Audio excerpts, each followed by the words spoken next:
in our midst, O Lord. I thank thee, and praise thee, and worship thee, O Lord, for all the good things, O Lord, that thou hast done on our behalf, O Lord, and thou art still going to do it, O Lord.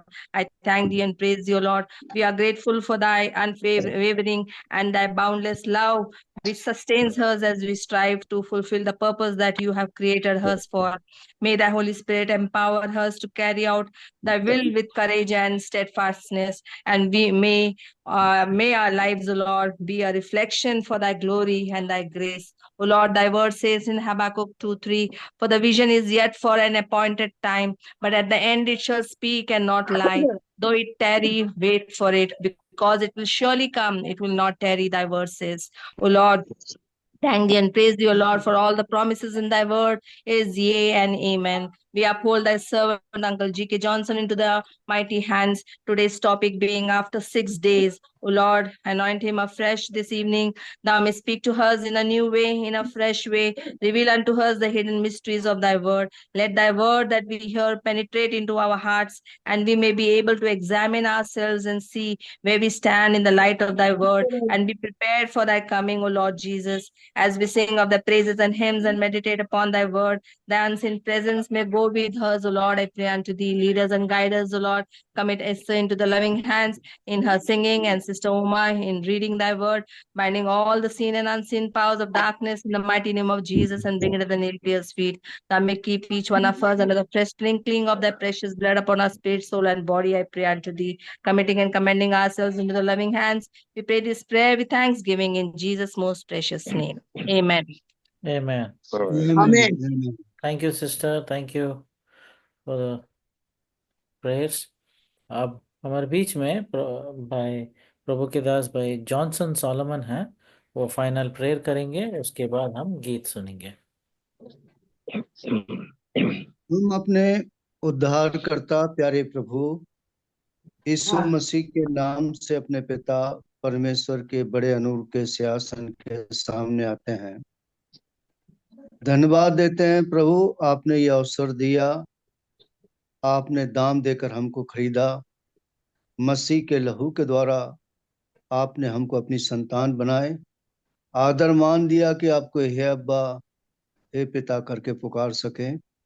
धन्यवाद देते हैं पिताजी, रात दिन आप अपने वचन के द्वारा हमसे बातें कर रहे हैं और अपने आने के लिए प्रभु हमको तैयार कर रहे हैं। इसके लिए भी प्रभु हम बहुत प्रभु आपके आभारी और धन्यवादी हैं।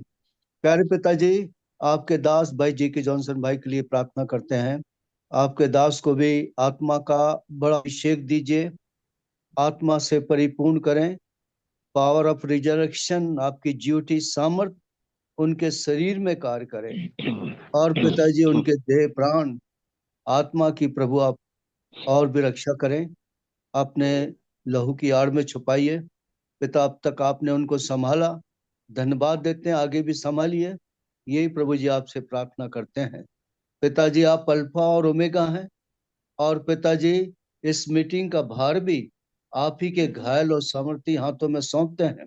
आप ही आरंभ करें, आपके पवित्र आत्मा के द्वारा अंत हो, जिससे सारी महिमा आपको मिल सके। जितने भाई बहन जुड़े हैं प्रभु, हम सबको आपके वचन की जरूरत है। हम सबको प्रभु आपके आने के प्रकाश, वचन के प्रकाश की जरूरत है। तो पिताजी, हम सबों से प्रभु आपका पवित्र आत्मा बातचीत करे और अपने आने के लिए हमको तैयार करे। प्रभु जी, आपकी गहरी उपस्थिति हमारे संग हो, आप संभालें, और पिता जितने भाई बहन जोड़े सबका नेट और सब कनेक्शन वगैरह सब बने रहें, कहीं कोई रुकावट ना आए, ये प्रभु जी आपसे प्रार्थना करते हैं। प्यारे पिता परमेश्वर, मसीह वंदना के लिए भी हम धन्यवाद देते हैं कि अपॉर्चुनिटी आपकी दया से हमको मिली है, इसके लिए भी हम बहुत आपके आभारी और धन्यवादी हैं। प्यारे पिता परमेश्वर, प्रभु जी जितनी आज की इस संगति आराधना उपासना के आगे पीछे जितनी भी देखी अंधे की ताकतें आगे पीछे लगी है, मसीह के नाम से आज्ञा देते हैं, हमें छोड़े और अथाकुंड में जाकर गिरे। प्रभु हम सबको संभालें, चाहे पिताजी गीत का गाना हो, चाहे वचन का देना हो, और पिता परमेश्वर आखिरी प्रेयर के लिए सब बात को आपके हाथ में सौंपते हैं। सब जगह प्रभु हम आपकी सहायता चाहते हैं। हम इतना जानते हैं प्रभु, आप मांगने से बढ़कर समझ से बाहर करने और देने वाले परमेश्वर आप हैं। ये धन्यवाद इस विनती को अपने उद्धार करता प्रभु मसीह के नाम से चढ़ाते, सुनो ग्रहण कर। आमीन। आमीन आमीन। आमेन। सिस्टर एस्तर हमारे बीच में है, वो हमें गाने में अगुवाई करेंगे। Over to sister Esther.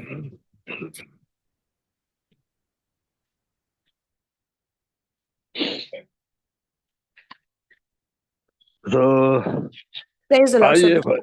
भाई बहनों, हम लोग आज का सेवा शुरू करते हैं। अंकल अंकल गाना अभी गाना नहीं हुआ अंकल। अच्छा अच्छा अच्छा, गाना। ओहो, हाँ अंकल। यस। ओके अब हाँ, over to sister Esther. Song number 651. समय अब थोड़ा बाकी रहा, समय अब थोड़ा बाकी रहा, आने वाला यीशु शीघ्र आएगा, आने वाला यीशु शीघ्र आएगा, जरा भी देर ना करेगा, जरा भी देर ना करेगा, प्रभु के आने तक धीरज धरे, प्रभु के आने तक धीरज धरे, अचानक निश्चय वह आएगा, अचानक निश्चय वह आएगा, उसके वह आने को जो प्रिय जानते हैं, उनको प्रभु साथ ले जाएगा, उसके आने को जो प्रिय जानते हैं, उनको प्रभु साथ ले जाएगा, समय अब थोड़ा बाकी रहा, समय अब थोड़ा बाकी रहा, आने वाला यीशु शीघ्र आएगा, आने वाला यीशु शीघ्र आएगा, जरा भी देर ना करेगा, जरा भी देर ना करेगा, उसका आना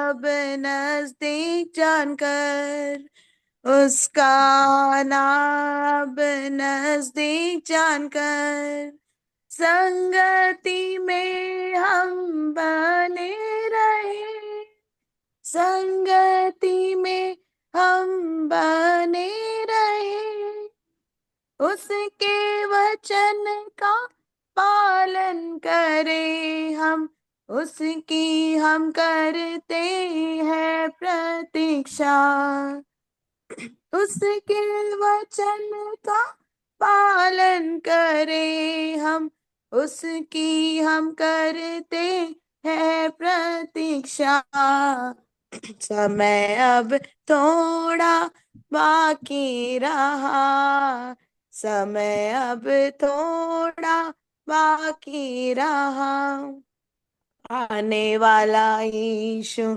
शीघ्र आएगा, आने वाला यीशु शीघ्र आएगा, जरा भी देर ना करेगा, जरा भी देर ना करेगा, आत्मिक पतन अब हम देखते हैं, आत्मिक पतन अब हम देखते हैं, प्रेम सबका ठंडा हो रहा है, प्रेम सबका ठंडा हो रहा है, आंखें खोले और जाग उठे सब, यदि छूट जाएंगे क्या हाल होगा, आंखें खोले और जाग उठे सब,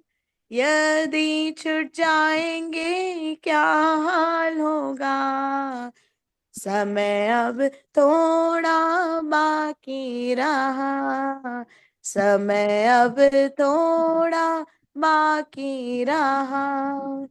आने वाला यीशु शीघ्र आएगा, आने वाला यीशु शीघ्र आएगा।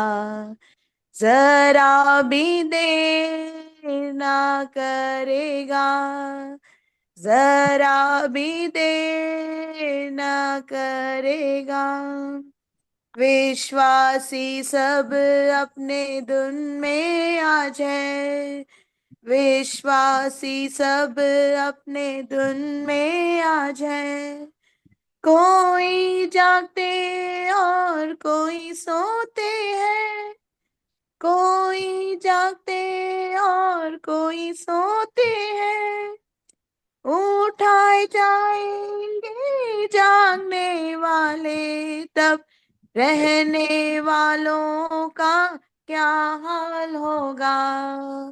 उठाए जाएंगे जागने वाले, तब रहने वालों का क्या हाल होगा।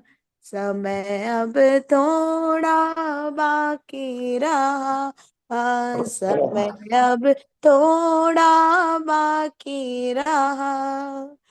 आने वाला यीशु शीघ्र आएगा, आने वाला यीशु शीघ्र आएगा।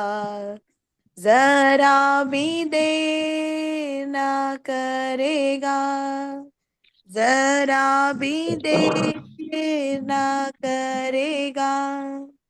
नूह का जमाना अब स्मरण करे, नूह का जमाना अब स्मरण करें।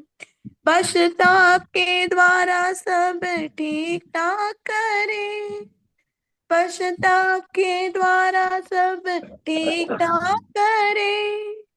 छुटकारे का दिन अब तो नजदीक है, उसके बाद अनंत विश्राम होगा। छुटकारे का दिन अब तो नजदीक है, उसके बाद अनंत विश्राम होगा। समय अब थोड़ा बाकी रहा, समय अब थोड़ा बाकी रहा। आने वाला यीशु शीघ्र आएगा, आने वाला यीशु शीघ्र आएगा। जरा भी देर ना करेगा, जरा भी देर ना करेगा।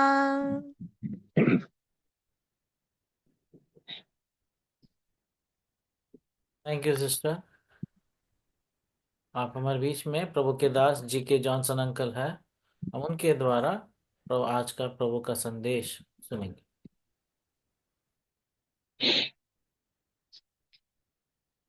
आइए भाई बहनों, हम लोग आज की सेवा शुरू करेंगे परमेश्वर के वचन से।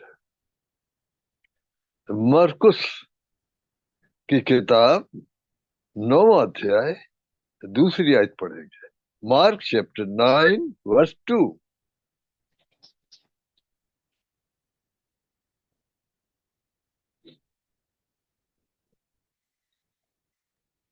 सिस्टर ब्रदर ओपन नहीं हो रहा है। Yes yes. 6 दिन के बाद यीशु ने पतरस और याकूब और यूहन्ना को साथ लिया और एकांत में किसी ऊंचे पहाड़ पर ले गया। वहां उनके सामने उसका रूप बदल गया। हमारे अति महान प्रेमी स्वर्गीय पिता प्रभु यीशु, हम लोग आपके चरणों में आए हैं। बहुत धन्यवादी है, क्योंकि हम लोग के जीवन की लंबी यात्रा में यहाँ तक आप ही ने पहुंचा दिया। वे प्रभु पिता, शाम का समय भी आपकी ओर से दिया गया है विनती करते हैं, इस पर आशीष दीजिए। हम लोग आपकी आवाज सुनने के लिए आए हैं और आपके दूसरे आगमन के बारे में चर्चा करने के लिए, पता लगाने के लिए भी आए हैं। इसलिए विनती करते हैं कि आपका संदेश आपके आत्मा के द्वारा दीजिए। तो हे प्रभु पिता, विचार भी और शब्द भी सभी आपकी ओर से हो, और हम लोगों को भी आपका संदेश, आपका वचन समझने के लिए मन दीजिए। तो प्रार्थना सुनिए, धन्यवाद ग्रहण कीजिए प्रभु यीशु के नाम के द्वारा से, आमीन। तो भाई बहनों, आज के लिए हम लोगों ने, या परमेश्वर ने हम लोग को जो वचन दिया, 6 दिन के बाद प्रभु सहायता करेंगे ना, तो इसी के बारे में आज हम लोग थोड़ा विचार करेंगे। अब याद रखिए, जब हमारे प्रभु संसार में थे, उनकी जो सेवा थी 3 साढ़े 3 साल की, तो वो एक विषय के ऊपर बोलते थे। वो था परमेश्वर का राज या स्वर्ग का राज।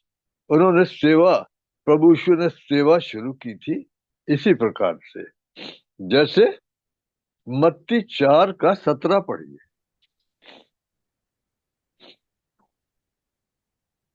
उस समय से यीशु ने प्रचार करना और यह कहना आरंभ किया, मन फिराओ क्योंकि स्वर्ग का राज्य निकट आया है।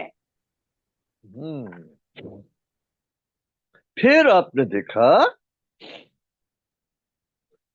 जो प्रभु यीशु मसीह ने जो पैराबल्स बोले, सब पैराबल्स जो बोले, माने जो छोटी छोटी दृष्टांत और कहानियां जो बोलते थे, वो परमेश्वर के राज के बारे में बोलते थे, है ना।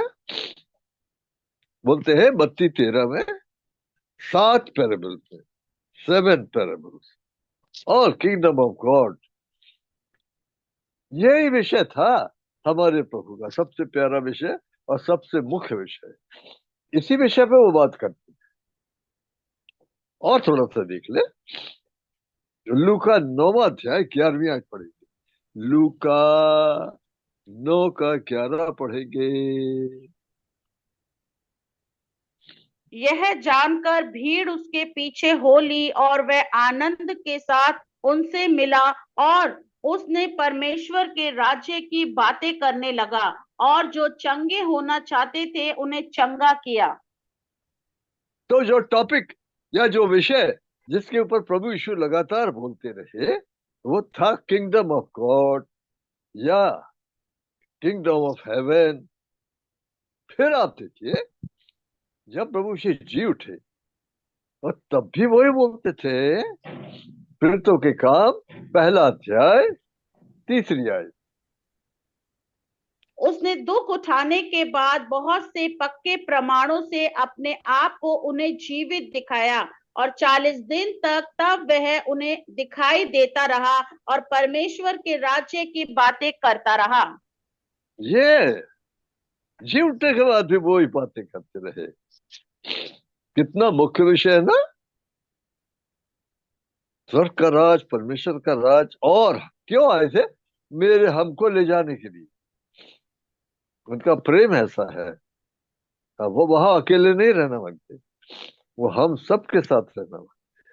तो याद रखिए, प्रभु यीशु मसीह ने जो जो बोला जब वो पृथ्वी पर थे, और जो जो किया, उसके पीछे स्वर्ग के राज के भेद छुपे हैं। याद रखिए। दूसरी बात ये कि परमेश्वर के पास टाइमिंग है। प्रभु अपने टाइम के हिसाब से काम करते हैं। ये बात याद रखिए आप। शुरू से परमेश्वर की योजना जो है और जो करना है, उसके टाइमिंग है। कुछ कुछ टाइमिंग बताई गई है। प्रभु ने अपने दूसरे आगमन के बारे में भी टाइमिंग बताया है। लेकिन थोड़ा सा उदाहरण हम देखेंगे। जब प्रभु ने अपने दास इब्राहिम को बताया था कि कब मैं तेरे वंश के लोगों को कनान देश दूंगा। तो बताया था 400 साल के बाद। आप देखिए, उत्पत्ति में आई है। उत्पत्ति का मेरे ख्याल से 15वां अध्याय निकालिए। उत्पत्ति का 15वां अध्याय निकालिए। 400 साल, उसकी 13वीं आयत पढ़िए। तब यहोवा ने अब्राम से कहा, यह निश्चय जान कि तेरे वंश पराए देश में परदेसी होकर रहेंगे और उस देश के लोगों के दास हो जाएंगे और वे उनको 400 वर्ष तक दुख देंगे। हाँ, 400 साल के बाद मैं तेरे वंश के लोगों को मिस्र की गुलामी से छुड़ा के लाऊंगा और कनान देश जो प्रॉमिस किया है, जहां दूध और मधु की धाराएं बहती है, वो मैं दूंगा। टाइमिंग बता दिया ना, 400 ईयर। फिर जब ये इस्राएली लोग छूट के निकले थे और जंगल में आ गए, है ना, उस समय तो बड़ा गाना गाया था। जंगल में आ गए तो जंगल में कुड़कुड़ाने पड़पड़ने लगे। अरे क्या ले आए हो, है ना, खाना है यहाँ, ना पानी है, मरने को ले आए क्या, वहां कब्रें नहीं थी क्या? ऐसे करके वो प्रभु को उदास करते रहे, प्रभु को दुख देते रहे। और जब प्रभु ने बोला था जाओ उस देश का भेद लेके आओ, तो 12 जन भेजे गए थे। उनमें से 2 ने तो ठीक बोला, लेकिन बाकियों ने उसकी बुराई की और वो रोने लगे। अरे हमारे बाल बच्चे सब मर जाएंगे, बदवाई में चले जाएंगे, चलो वापस चलो, अरे किसी को अपना लीडर बना लो, वापस चलो। फिर परमेश्वर गुस्सा हो गए, प्रभु नाराज हो गए। क्या बोला? 40 साल तक जंगल में भटकते रहोगे। आप पढ़िए, नंबर्स की किताब में आइए आप। नंबर्स की किताब, गिनती की किताब, 14वां अध्याय, 33, 34, 33, 34। और जब तक तुम्हारे शव जंगल में ना गल जाए तब तक, अर्थात 40 वर्ष तक तुम्हारे बाल बच्चे जंगल में तुम्हारे व्यभिचार का फल भोगते हुए चरवाही करते रहेंगे। जितने दिन तुम उस देश का भेद लेते रहे, अर्थात 40 दिन, उनकी गिनती के अनुसार दिन पीछे 1 वर्ष, अर्थात 40 वर्ष तक तुम अपने अधर्म का दंड उठाए रहोगे। तब तुम जान लोगे कि मेरा विरोध क्या है। अच्छा, तो ये भी बता दिया ना, एक टाइमिंग ये भी बता दिया कि 40 साल तक अब तुम लोग जंगल में भटकते रहोगे।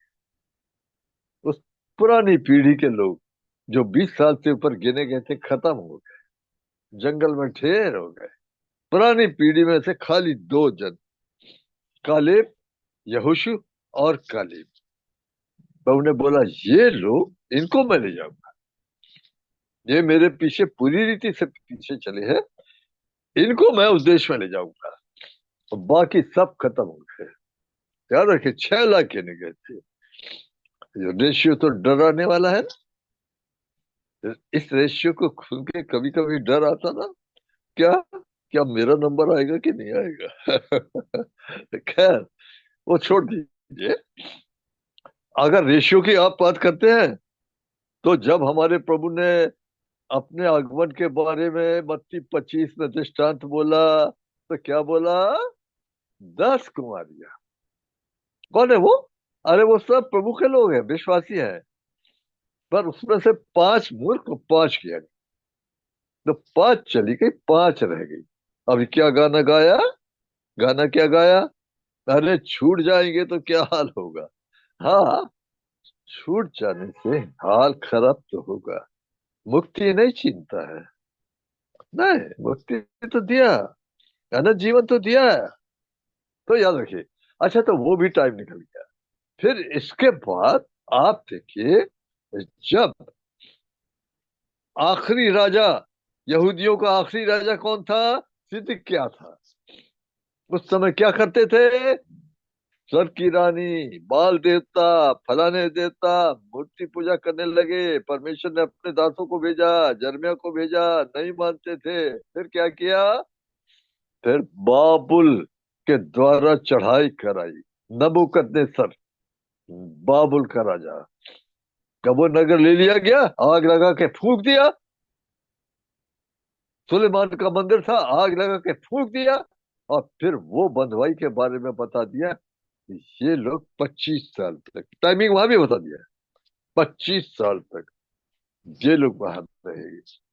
आप देखिए, यिर्मयाह में आते हैं,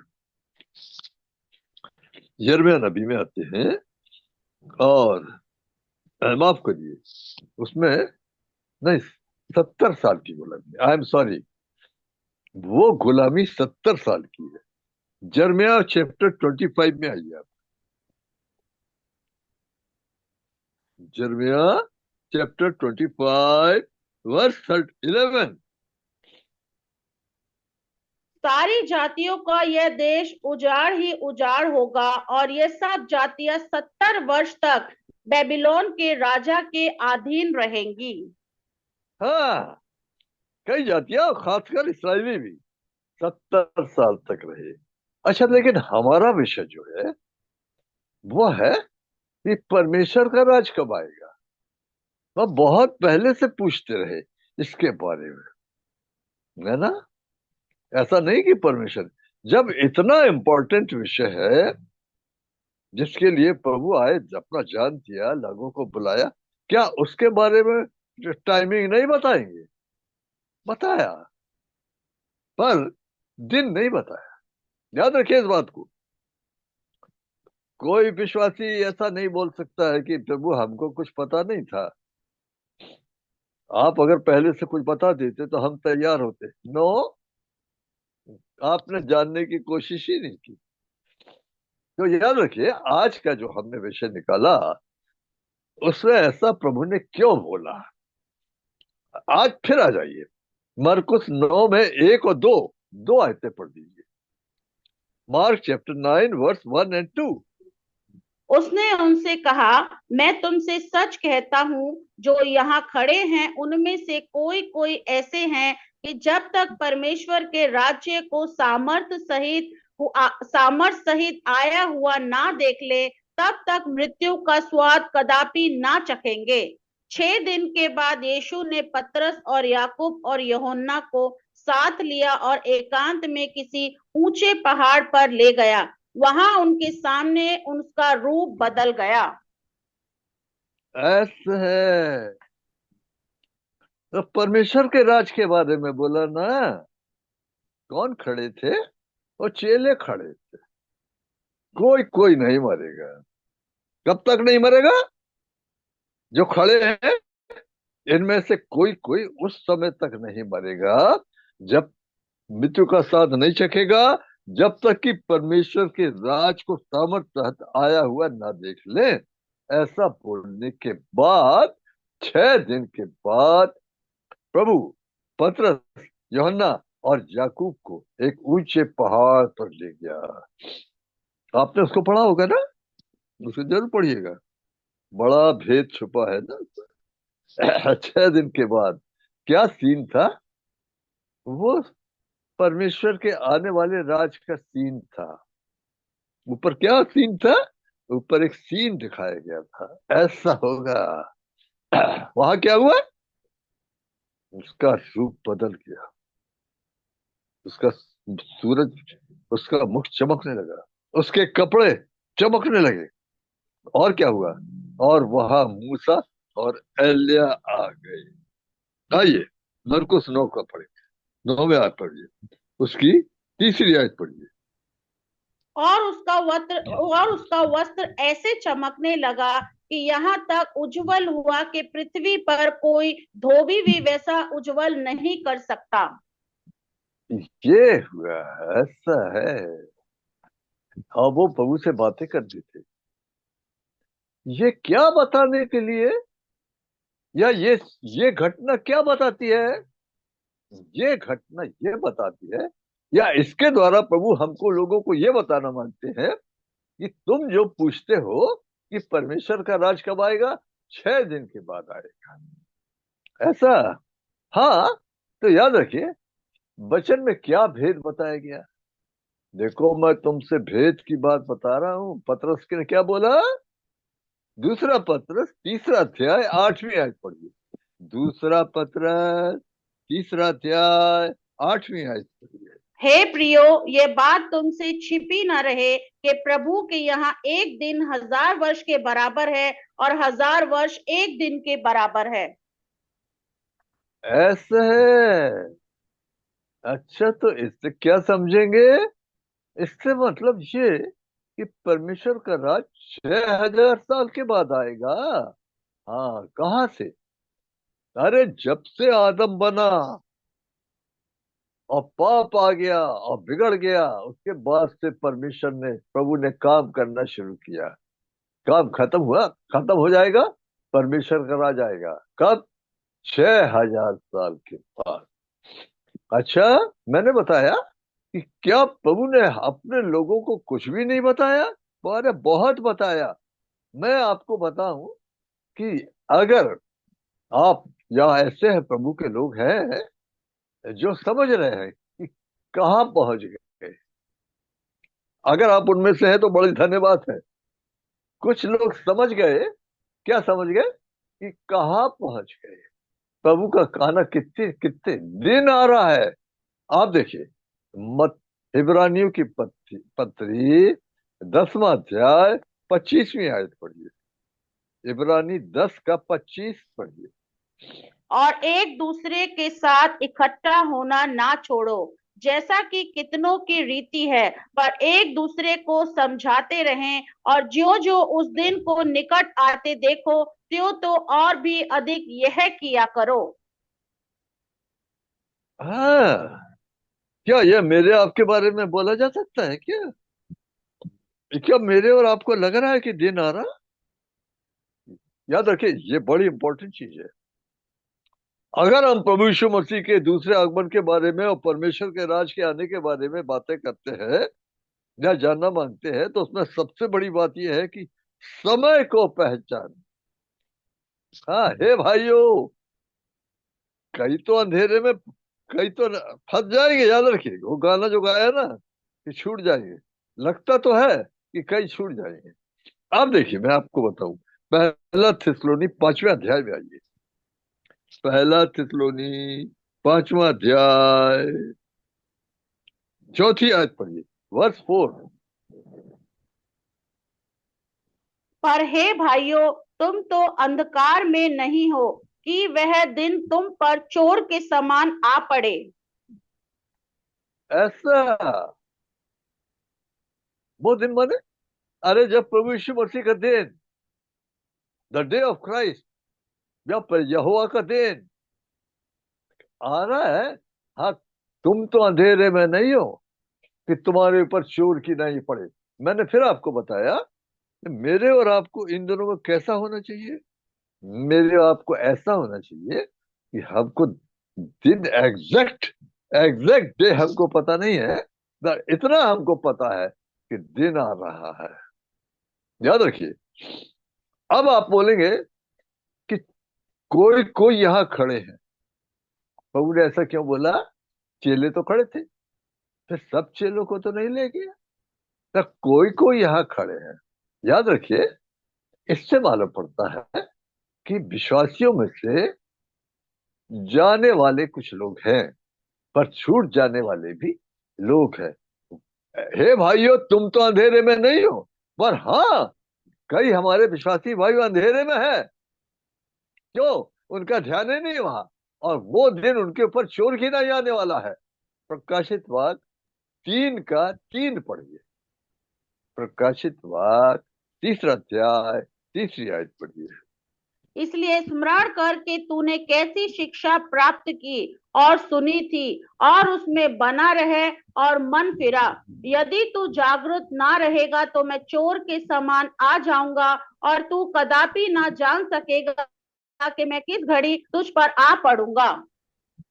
ये अफसोस की बात है कि कई प्रभु के लोग ऐसे छूट जाएंगे। जुट जाएंगे। याद रखिए। तो यहाँ पर हमने जब देखा कि मरकुस 9 में यहाँ से क्या बताना मांगते हैं प्रभु, फिर वहां पर हमने क्या पढ़ा, जब प्रभु का रूप बदल गया, उसके वस्त्र चमकने लगे, उसका चेहरा चमकने लगा, तो वहां पर कौन कौन आ गया?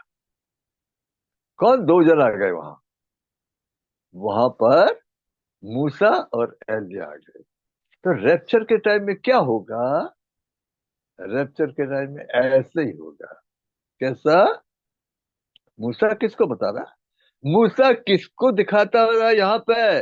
वो लोग, प्रभु के लोग जो मर के चले गए, जो प्रभु के साथ चलते थे, उसके लिए जीते थे, उसकी बाट जोते थे, पर उस समय तक प्रभु नहीं आया, वो मृत्यु में चले गए, वो वहां पे आ गए। रैप्चर के टाइम में क्या होगा? हम मरे हुए से आगे नहीं बढ़ेंगे, ऐसा। हाँ, देखिए ना, पहला थिस्सलुनी का 4था अध्याय निकालिए, 15-16 पढ़ लीजिए। पहला थिस्सलुनी 4 का 15-16। क्योंकि हम प्रभु के वचन के अनुसार तुमसे यह कहते हैं कि हम तो जीवित हैं और प्रभु के आने तक बचे रहेंगे, सोए हुए भी कभी आगे ना बढ़ेंगे, क्योंकि प्रभु आप ही स्वर्ग से उतरेगा और उस समय ललकार और प्रधान दूत का शब्द सुनाई देगा और परमेश्वर की तुरही फूकी जाएगी। जो मसीह में मरे हैं वे पहले जी उठेंगे। ऐसा होगा। तो मूसा और एलिया, मूसा उनको रिप्रेजेंट करता है जो मृत्यु के द्वारा चले गए, पर रैप्चर के टाइम में वहां दिखाई देगी। और एलिया किसको बताता? एलिया नहीं मारा ना, एलिया तो उठा लिया गया था बवंडर में। तो ये है उठाए जाने वाले। मैं और आप तो इसी की बात जोड़े ना। हम्म? हम इसी की बात जोड़े। हालांकि मेरी आयु इतनी हो गई है, पर मेरी प्रार्थना तो ये, प्रभु आपके आने तक रखिए ना, इतना समय इतना नजदीक लग रहा है। कुछ कुछ भाई लोग मेरे को इनकरेज करते हैं, नहीं नहीं ब्रदर आप रहोगे। अच्छा, मैं रहूंगा तो बहुत अच्छी बात है। वैसे तो मृत्यु भी कोई मायने नहीं रखती है प्रभु के लोगों के लिए। तो याद रखिए, यहाँ पर ये क्या सीन दिखाया। ये सीन ऐसा होगा, ये 6 दिन के बाद आएगा। इसमें ऐसा होगा, उसमें जो मरे हुए जो पहले चले गए वो आ जाएंगे, इसमें जो जिंदा है दुनिया में और बचे रहेंगे वो उठा लिए जाएंगे, वो वहां पहाड़ पर प्रभु के साथ। प्यारे भाई बहनों, बड़ा सीक्रेट है ना हमारे प्रभु ने। देखिए कैसे कैसे ये बातें हम लोग को बता दी। याद रखिए। इसलिए पॉइंट यहाँ पर आता है, ये 6 दिन जो है ना, ये बड़ा इंपॉर्टेंट है। बाइबल में 6 नंबर, आपको मालूम है बाइबल में 6 नंबर जो है ये मनुष्य का नंबर है। पहली बात तो ये, क्यों कि प्रभु ने मनुष्य को 6वें दिन बनाया। फिर दूसरी बात ये है, इसमें एक और बात आती है, ये क्या? प्रभु ने, परमेश्वर ने 6 दिन काम किया और 7वें दिन आराम किया। अब बाइबल क्या बताती है? हम बोलते हैं रैप्चर आ रहा, पर हम ये भी जानते हैं कि परमेश्वर का विश्राम आ रहा। कब आएगा? अरे 6 दिन के बाद आएगा ना। आप देखिए ना, इब्रानियों की पत्री निकालिए, 4था अध्याय। इब्रानियों की पत्री 4था अध्याय, पहली पहली आय। इसलिए जबकि उसके विश्राम में प्रवेश करने की प्रतिज्ञा अब तक है, तो हमें डरना चाहिए, ऐसा न हो कि तुम में से कोई जन उससे वंचित रह जाए। ऐसा है। तो उसका विश्राम कब आता है? उसका विश्राम आता है 6 दिन के बाद आता है ना? कैसे? अरे भाई, उत्पत्ति की किताब में नहीं आपने पढ़ा 6 दिन काम किया, सब कंप्लीट हो गया। जब परमेश्वर ने देखा, ओ इट वाज वेरी नाइस, उसने 7वें दिन विश्राम किया, पर उसका तो विश्राम खराब हो। क्यों? अरे वो आदम और हवा ने वो पाप कर बैठे, बलवा बलवा कर दिए, बलवा कर दिए परमेश्वर की। फिर क्या हुआ? फिर पाप आ गया, श्राप आ गया, मृत्यु आ गई, परमेश्वर के साथ संबंध टूट गया। फिर परमेश्वर ने काम करना शुरू किया। काम करना अभी कर रहा है, हाँ, खत्म होने को आया है। मेरा पिता काम करता है, मैं भी काम करता हूं। कहाँ लिखा? यूहन्ना 5:17 पढ़िए। यूहन्ना 5:17 पढ़िए। इस पर यीशु ने उनसे कहा, मेरा पिता अब तक काम करता है और मैं भी काम करता हूँ। अच्छा, मेरा पिता काम करता, ये आया। लेकिन याद रखिए, अब बाइबल क्या बताती है? बाइबल बताती है अब विश्राम आ रहा है। किसका? परमेश्वर का काम खत्म होने को आया। फिर वो विश्राम, उस विश्राम में प्रभु के लोग भी प्रवेश कर जाएंगे, बशर्ते कि वो तैयार है। तो परमेश्वर का विश्राम है, हमारा भी विश्राम है। आप देखिए ना, इब्रानी 4:9 आयत पढ़ी है। इब्रानी अतः 4। हाँ, अतः जान लो कि परमेश्वर के लोगों के लिए सबत का विश्राम बाकी है। ऐसा है। तो विश्राम भी कब आता है? विश्राम 6 दिन के बाद आता है। तो 6 दिन हो गया, 6 दिन हो गया। मरकुस 9 के हिसाब से भी 6 दिन, 6 दिन हो गया। कहां से काउंट करेंगे? अरे आदम से काउंट करिए ना। तो आदम से प्रभु यीशु मसीह तक 4,000 निकल गए, और प्रभु यीशु मसीह से हम लोग 2,000 के ऊपर निकल गए। आप बोलोगे तो 6,000 थे तो ऊपर निकल गए। हाँ, निकल गए। 10-20 साल तो खैर परमेश्वर के लिए। क्यों, ये क्यों निकल गए? अगर मैं बोलूं, अगर हम थोड़ा सोचे कि प्रभु 6 दिन बोला था, तो 6,000 तो हो गए। नहीं, पर क्यों, क्यों मौका दे रहा है? आप देखिए, दूसरा पत्र 3 अध्याय 9वीं आयत पढ़िए। दूसरा पत्र 3 अध्याय 9वीं आयत पढ़िए। प्रभु अपनी प्रतिज्ञा के विषयों में देर नहीं करता, जैसी देर कुछ लोग समझते हैं, पर तुम्हारे विषयों में धीरज धरता है और यह नहीं चाहता कि कोई नष्ट हो, वरन यह कि सबको मन फिराव का अवसर मिले। ये तो, ये जो थोड़ी सी देर दिख रही है, किस लिए है? क्या मालूम? शायद मैं उस समय तैयार नहीं था, पर आज तो मेरा दिल बोलता है कि मैं तैयार हूं। कहता भाइयों, ऐसा परिचय करो पूरी आशा के लिए, डाउट नहीं होना, पूरी आशा के लिए। तो शायद मैं तैयार नहीं था, या ऐसे प्रभु के कई बच्चे तैयार नहीं थे, या ऐसे कई पापी हैं जो उधार नहीं पाए थे। What A loving God! अरे कितना प्रेमी परमेश्वर है, मैं क्या बोलूं आपको। आज मेरे को प्रभु ने ये आदर दिया है, छोटी सेवा दी है, पर मेरा जीवन इतना खराब था, मैं क्या बताऊं आपको। पर मेरे साथ इतना धीरज सारा प्रभु ने।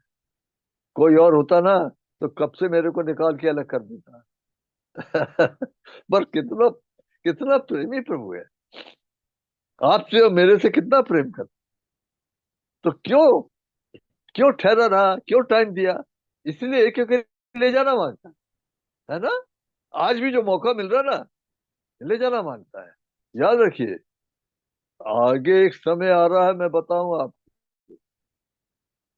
जो प्रभु के लोग अभी भी नहीं समझ रहे ना, उस समय समझ जाएंगे वो। एक बड़ी घटना होने वाली है, मैं आपको बता रहा हूं। तो जो विश्वासी आज नहीं समझ रहे, या ये मानने को तैयार नहीं है कि प्रभु का आना का निकट आ गया, उनको समझ में आ जाएगा कि प्रभु आ गया, आने का टाइम आ गया। आप देखिए ना, मत्ती 25 का 5 और 6 पढ़िए। मत्ती 25 का। जब दूल्हे के आने में देर हुई तो वे सब ऊँघने लगी और सो गए। आधी रात को धूम मची, देखो दूल्हा आ रहा है, उससे भेंट करने के लिए चलो। अच्छा, फिर आगे एक आयत और पढ़ दीजिए। तब वे सब कुंवारियां उठकर अपनी मशालें ठीक करने लगी।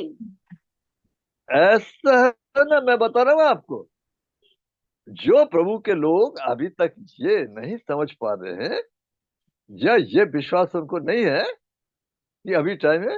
आपने लिखा है, प्रभु का एक दास सोचने लगा मेरे मालिक के आने में देर है, तो खाने पीने लगा, पियक्कड़ बन गया, इसकी बुराई उसकी बुराई, झगड़ा इससे झगड़ा करने लगा। ओ मेरे मालिक के आने में देर है। हो सकता है कई विश्वासियों के मन में यही बात है, अरे ये सेवक लोग तो कब से बोल रहे हैं यार, या शैतान धोखा दे रहा है।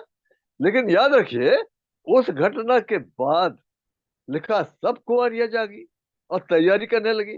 पर क्या वो तैयारी का टाइम था? वो तैयारी का टाइम नहीं था। क्यों? उसके बाद तो प्रभु आ गया, वो तैयारी करते करते वो आ गया, वो तैयार थे, वो चले गए।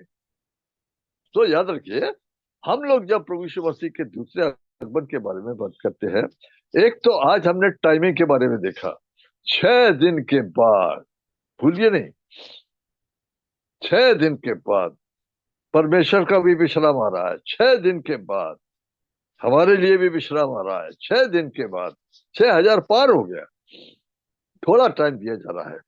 तो एक तो टाइमिंग के बारे में प्रभु यीशु मसीह ने बताया। दूसरी बात ये, क्या प्रभु ने चिन्ह नहीं बताए?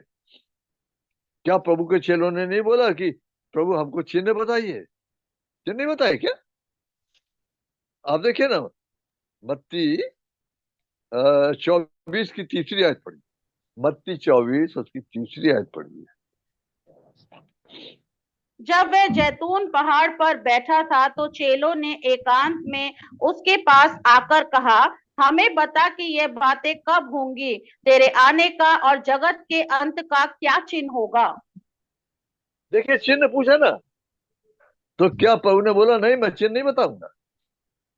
जब फरीसियों ने आके बोला हमको आकाश का कोई चिन्ह बता, तो उनको डांट के भगा दिया प्रभु ने।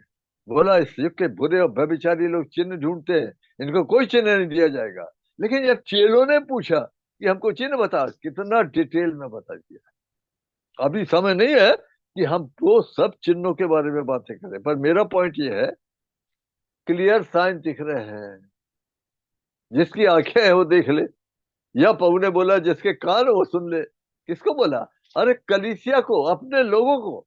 अपने लोगों के भी कान ठीक नहीं है, नहीं है, और उनकी आंखें ठीक नहीं है, नहीं है, पीछे देख रहे। क्या बोला प्रभु ने अपने दूसरे आगमन के बारे में? पीछे देखने का टाइम है? क्या बोला? लूका 17 का 32 पढ़िए।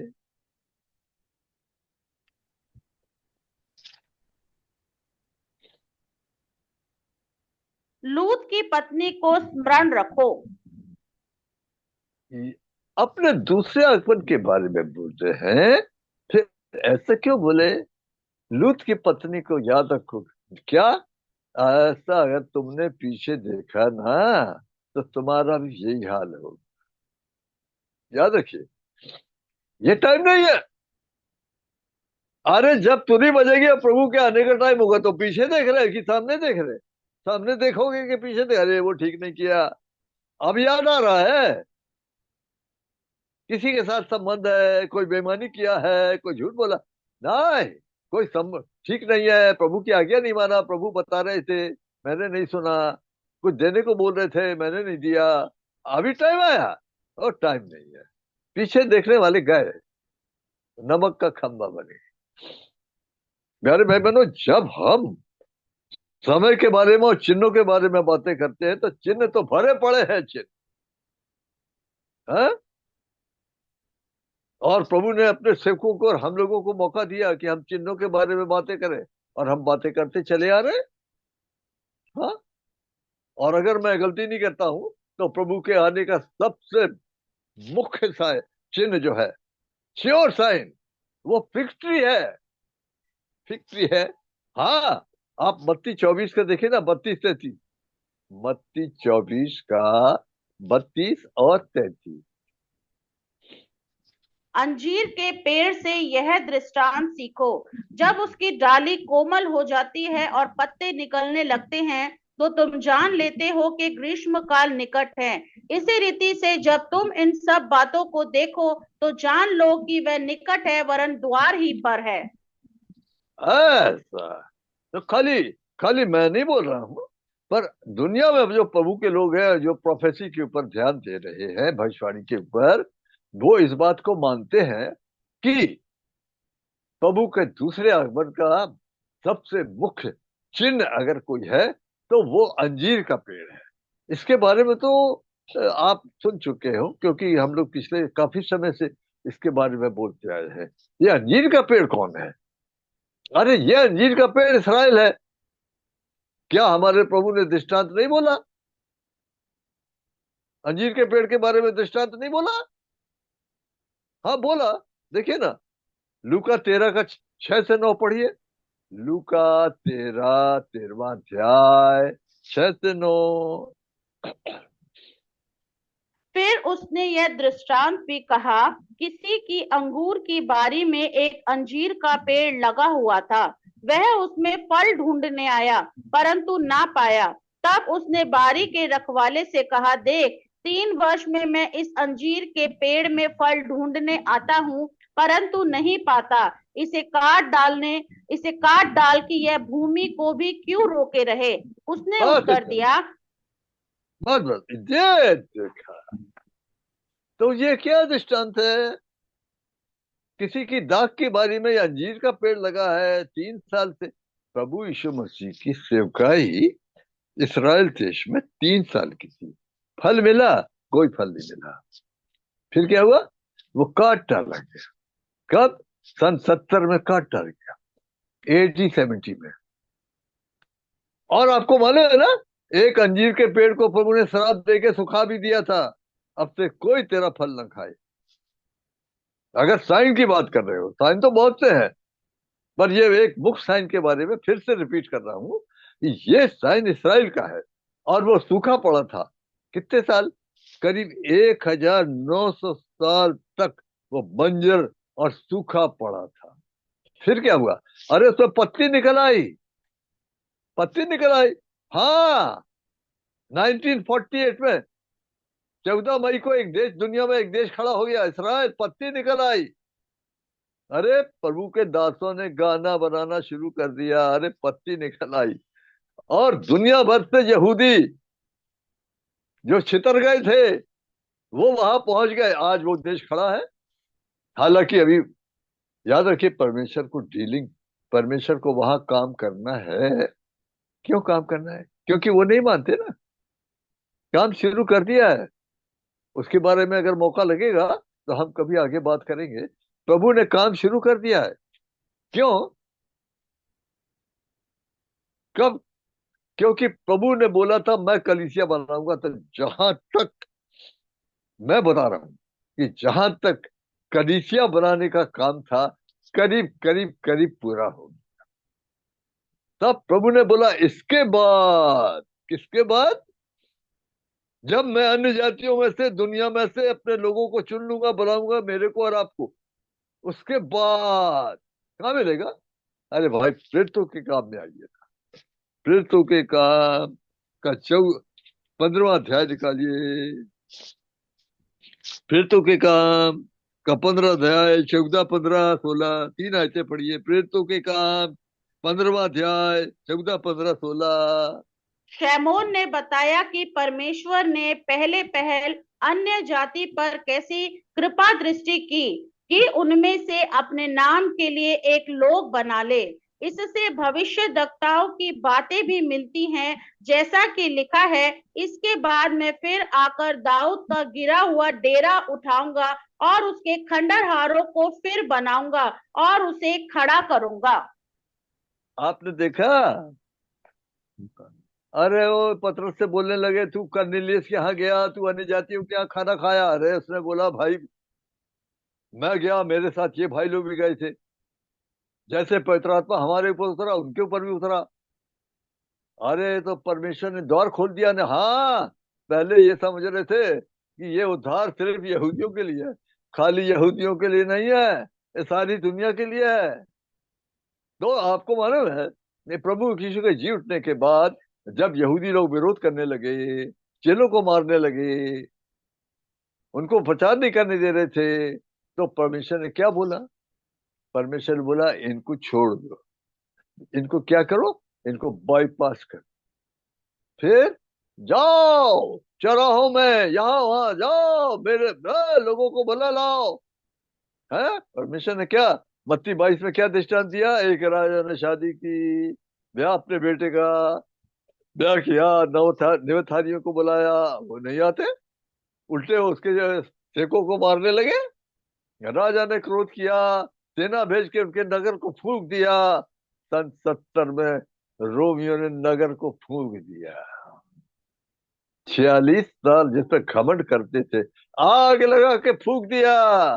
खाली एक दीवार बची है, वेलिंग वॉल। फिर आप जाओ दुनिया में, इनको बाईपास कर दिया। अभी हमने क्या पढ़ा? परमेश्वर ने अन्य जातियों पर कैसी दृष्टि, कृपा दृष्टि की कि उनमें से अपने लिए एक लोगों को मोल ले ले। फिर इसके बाद, किसके बाद क्या पढ़ा आपने? अब 16वीं आयत पढ़िए, प्रेरित 15 का 16 पढ़िए।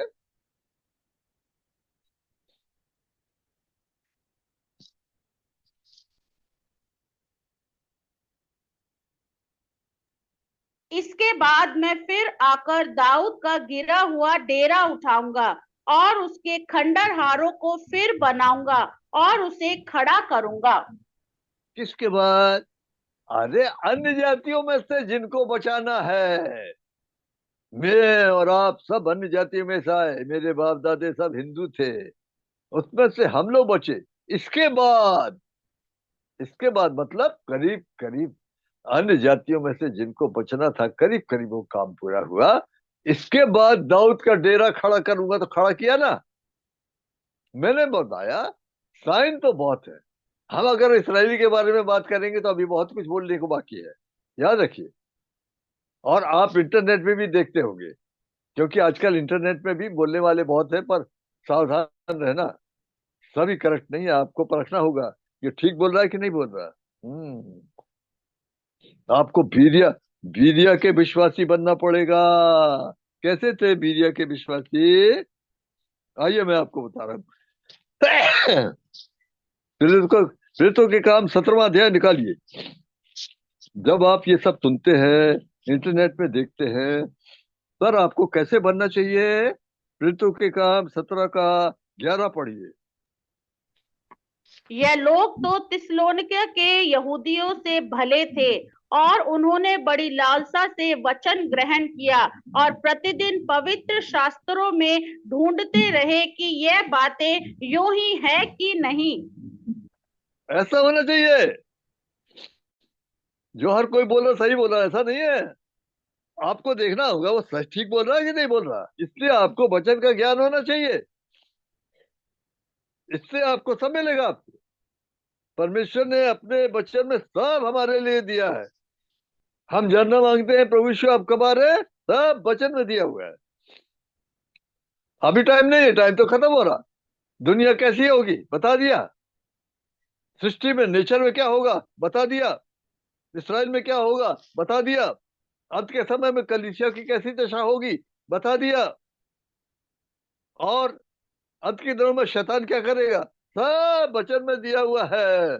आप स्टडी करेंगे तो आपके अंदर अगर डिजायर है, कहता ही सेटिस्फाई द लॉन्गिंग सोल, अगर आपके अंदर जानने की अभिलाषा है ना, अरे कितना आपको बता देगा वचन में। तो प्यारे भाई बहनों याद रखिए, हम लोग ज्यादा तो नहीं समय बोल सकते हैं, लेकिन मैं आपको बता दूं, खाली एक चीज छुपाया हमारे प्रभु ने, क्या नहीं बताया। सब तो बता दिया, क्या नहीं बताया? वो दिन और वो घंटा नहीं बताया। क्या? जिस समय रैप्चर हो जाएगा और जिस समय लोग निकल जाएंगे, वो भर नहीं बताया। और याद रखिए, यहाँ कुछ कुछ लोग खड़े हैं जो प्रभु ने बोला कि जब तक परमेश्वर के राज को सामर्थ्य आया हुआ नहीं देख लेंगे, तब तक मृत्यु का स्वाद नहीं चखेंगे, है ना? किसने नहीं चखा? हाँ, एक आदमी, दो आदमी ने नहीं चखा। हमने देखा था, एलिया ने नहीं चखा, फिर हनोक ने नहीं चखा। अब यदि हम बोलते कि प्रभु मैं भी, मेरे को भी आप ले जाइए, लो, हनुक के बारे में एक बात लिखी है, हम थोड़ा सा तो ध्यान देंगे। क्या बात लिखी है? हम बोलेंगे हनुक के रैप्चर के पहले, या हनुक के रैप्चर के पहले, उठाए जाने के पहले क्या बोला गया? इब्रानी 11 का 5 पढ़िए।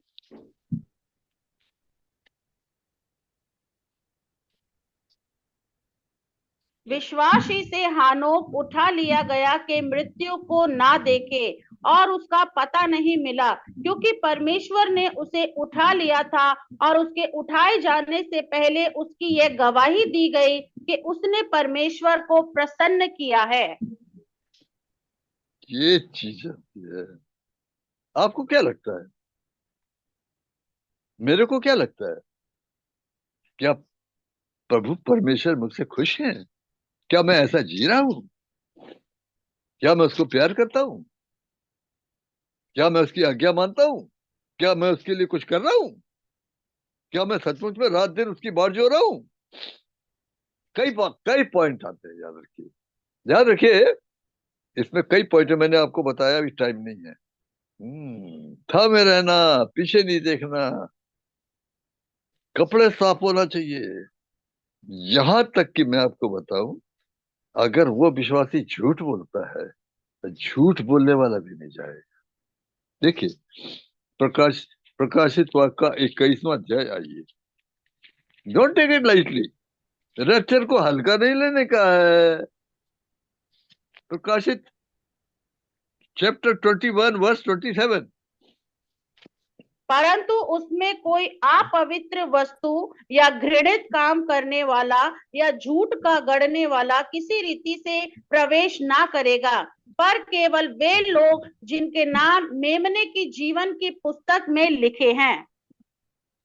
झूठ बोलने वाला नहीं जाएगा। आप सोचोगे तो हल्की सी चीज है, नहीं। Holiness, be holy. कईयों के कपड़े ऐसा, लेकिन जीवन अभी साफ नहीं है। थोड़े लोग नहीं, वचन के हिसाब से ज्यादातर विश्वासियों के कपड़े मैले हो गए। आप देखिए, प्रकाशित वाक्य 3 का 4 पढ़िए। प्रकाशित 3 उसकी 4थी आयत पढ़िए। पर हाँ, सरदीस में तेरे यहाँ कुछ लोग ऐसे हैं जिन्होंने अपने अपने वस्त्र अशुद्ध नहीं किए। वह श्वेत वस्त्र पहने हुए मेरे साथ घूमेंगे, क्योंकि वह इस योग्य हैं। ऐसा है, ये बातों के कपड़े कपड़े मैले हो गए। क्यों? दुनियादारी कर रहे हैं, शरीर का अभिलाष कर रहे हैं। अरे आंखें क्या देख रही हैं? अरे क्या पढ़ रहे हो? अरे क्या सुन रहे हो? ये चीज आती है। तो याद रखिए, मैंने आपको बताया कि इसके लिए भारी तैयारी चाहिए। काय के लिए? अरे ये जो प्रभु यीशु आ रहे हैं, उनके सामने खड़ा होना है। उनके सामने तो सरदूत भी अपना सिर नीचे किए रहते। अब मैंने आपको बताया झूठ। कोई बोलेगा ये तो थोड़ी सी बात है। क्या बोला? भजन संहिता में आइए, भजन संहिता 101 की 7वीं आयत पढ़िए। जो भजन छल 101 की 7वीं आयत। हाँ, जो छल करता है वह मेरे घर के भीतर ना रहने पाएगा, और जो झूठ बोलता है वह मेरे सामने बना ना रहेगा। अब याद रखिए कि हम ये दावा तो नहीं करते, हम हम ये दावा नहीं कर सकते कि हम बिल्कुल सिद्ध है। नहीं, हमसे गलती होती है, गलती होती है। गलती तो होगी, क्योंकि आप मट्टी के बने हुए हैं। पर बाइबल में क्या लिखा? हमने कभी माना क्या? हाँ प्रभु, मैंने झूठ बोला, मेरे को अफसोस है प्रभु। I am so sorry dear lord, मुझे माफ कर दीजिए, है ना? याद रखिए, मैंने आपको बताया गलती तो होगी, पर हमारे को क्षमा करने के लिए हमारा प्रभु है, और उसका लहू है। लहू ने अपना काम खत्म नहीं किया। अरे लहू का काम तो मेरे आपके जीवन में उस दिन तक होता रहेगा जिस दिन तक प्रभु आने वाला है। पर मानते कि नहीं? किसी के साथ बुराई किया, माना कि नहीं माना? नहीं माना है? कभी कभी प्रभु बोलते तुमने जाओ, तुमने उसको ऐसा ऐसा बोला, क्षमा मांगो। अरे मैं काय को जाऊं? कितना मुश्किल मालूम पड़ता है भाई। अरे मैं कैसे करके जाऊंगा?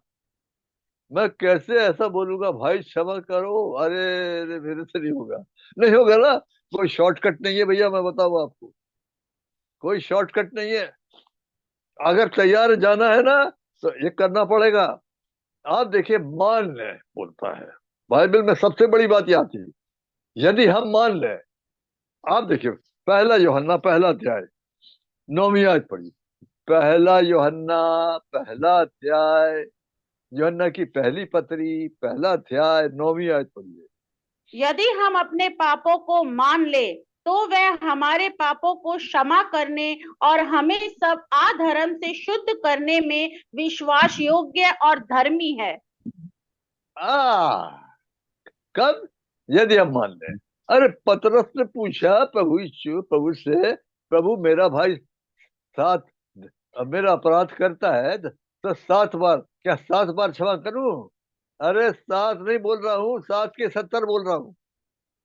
जब प्रभु इतना हमसे, उसका नाप कितना बड़ा है। अरे मैंने कितने कितने ब्लंडर किए, मैं आपको बता रहा हूँ। अभी आप देखिए, यहाँ पर जर्मिया में एक बात क्या बोला प्रभु ने, केवल मान ले। केवल जर्मिया 3:13 पढ़िए। जर्मिया चैप्टर 3 वर्स 13। केवल अपना ये अधर्म मान ले कि तू अपने परमेश्वर यहोवा से फिर गई और सब हरे पेड़ों से के तले इधर उधर दूसरों के पास गई और मेरी बातों को नहीं माना। यहोवा की यह वाणी है। हाँ, केवल ये मान ले। Only only. अरे भाई, प्रभु ने क्या बोला?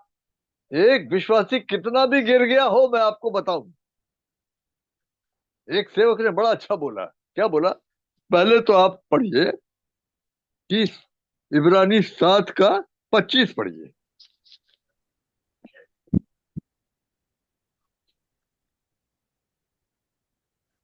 इब्रानी 7:25।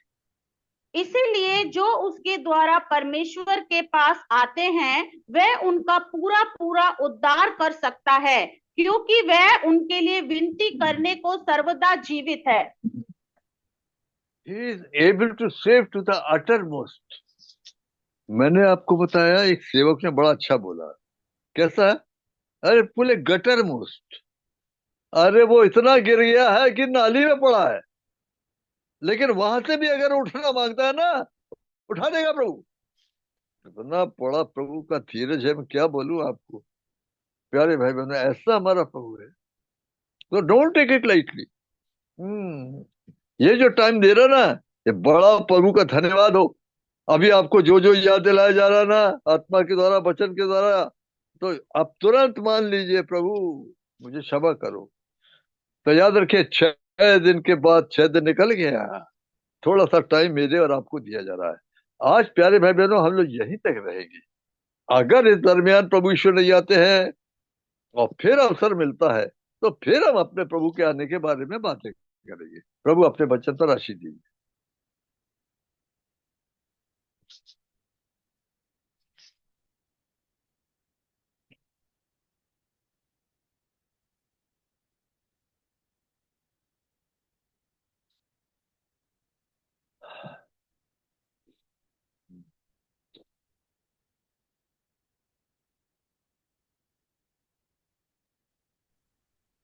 थैंक यू अंकल, सुंदर वचन के लिए। प्रभु ने चाहा हम फिर अगले हफ्ते इसी समय में 7:30 से 8:30 बजे, प्रभु का आगमन ना हो तो हम फिर मिलते हैं जूम पर। तब तक के लिए एक दूसरे के लिए प्रार्थना कीजिए और प्रभु के दास के लिए भी प्रार्थना कीजिए, और इस मसीह जूम मीटिंग के लिए भी प्रार्थना में याद रखिए। अगर ये आज का वचन आपसे कुछ प्रभु ने बात किया, आपके मन को छुआ है, तो दूसरों से भी बांटिए और दूसरों को भी प्रोत्साहित कीजिए कि सोमवार के दिन जुड़ने के लिए। अब अंतिम प्रार्थना और बेनेडिक्शन हमारे बीच में प्रभु के दास अंकल शरद भट्ट अंकल है, उनसे निवेदन करते हैं कि वो प्रार्थना करके बेनेडिक्शन दें। प्रार्थना करेंगे। प्रेमी विषयोग सामर्थी जीवित उद्धार करता प्रभु यीशु के नाम में आपके अनुग्रह के सिंहासन के निकट,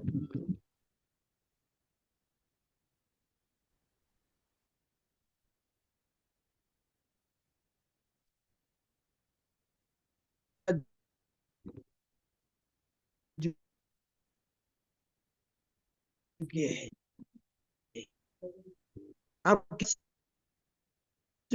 प्रतिदिन के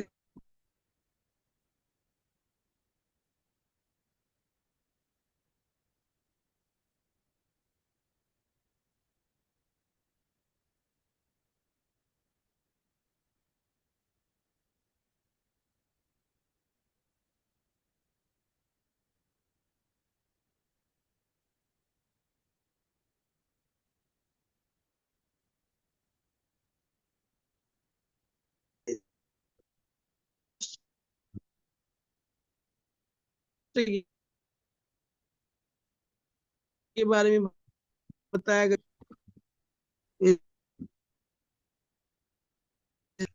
ना आपने में कि हमारे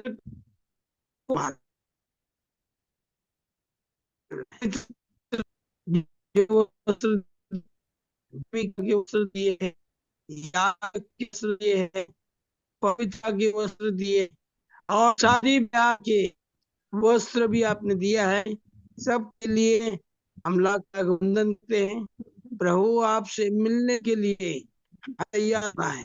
मूसा और एलिया के द्वारा भी प्रभु आपने हमें प्रकट किया, इसके लिए हम धन्यवाद देते हैं दोनों के लिए कि प्रभु व्यवस्था और जो मरे हुए हैं उनको उनका पुनरुत्थान हमसे पहले होगा और हम जो जीवित है प्रभु के आगमन के समय आखिरी तुरही फूंकी जाएगी तब हम भी प्रभु उठाए जाएंगे।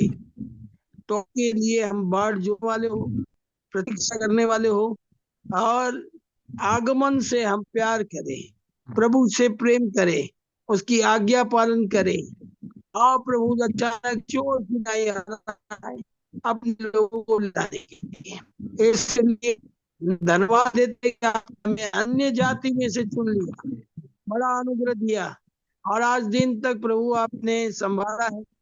और इब्रानी 7:25 को भी याद दिलाया गटर मोस्ट गाटर मोस्ट कि आप हमें दलदल और कीचड़ से भी उबार कर सिंहासन पर बैठाने वाले परमेश्वर आप सामर्थी है और गिरे को आप उठाते। धर्मी 7 बार गिरता है उसको भी उठाकर आप खड़ा करते हैं।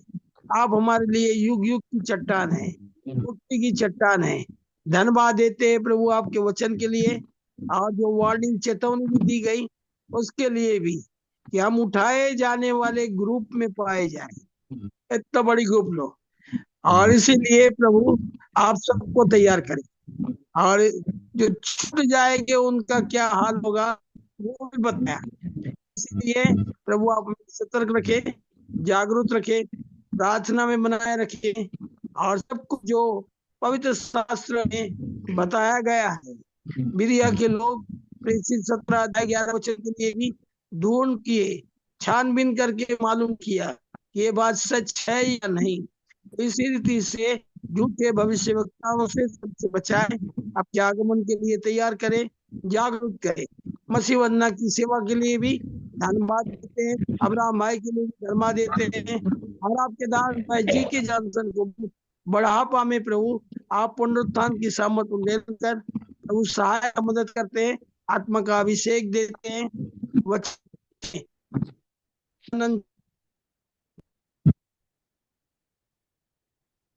और आपके पर आपका बड़ा अनुग्रह बना रहे, तंदुरुस्ती में बना रखे और उतना ही नहीं लेकिन जो जो बीमार है उनको भी अपने घायल छिद्र कर पहला पत्र 2:24 कोड़े खाने से मार खाने से चंगाई है, पूर्ण चंगाई दे।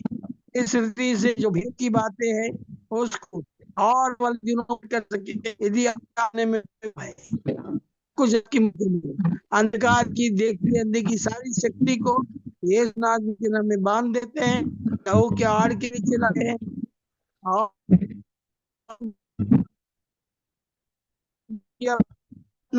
नाम में मांगते से नहीं ग्रहण करें।